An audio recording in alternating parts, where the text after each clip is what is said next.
আমাদের নেতৃবৃন্দ এবং সম্মানিত ভাই ও বোনেরা, আসসালামু আলাইকুম।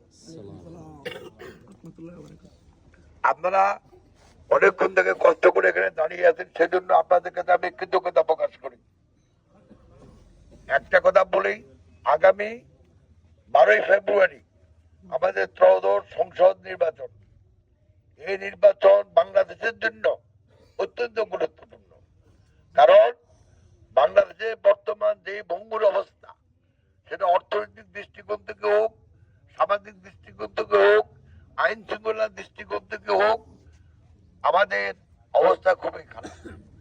এই খারাপ অবস্থা থেকে যদি আমরা বাংলাদেশকে ঠিক করে যদি সমৃদ্ধির পথে এগিয়ে নিতে না পারি, তাহলে আমাদের ভবিষ্যতে অন্ধকার। এবং এই সময় বিএনপি ছাড়া অন্য কোন দলের পক্ষে বাংলাদেশকে সমৃদ্ধির পক্ষে নিয়ে যাওয়া সম্ভব নয়।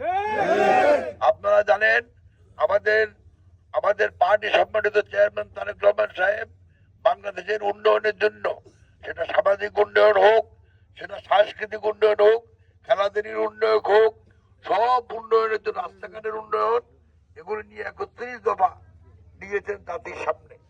ইনশাল্লাহ যদি আপনারা তাদের শেষকে ভোট দিতে জয়যুক্ত করতে পারেন, আমাদের সম্মানিত চেয়ারম্যান যদি সরকার প্রধান হয় এবং আপনারা যদি আমাকে একটা সুযোগ দেন, তাহলে ইনশাল্লাহ এই যে আমাদের 31 দফা, এগুলি পূরণ করবো ইনশাল্লাহ।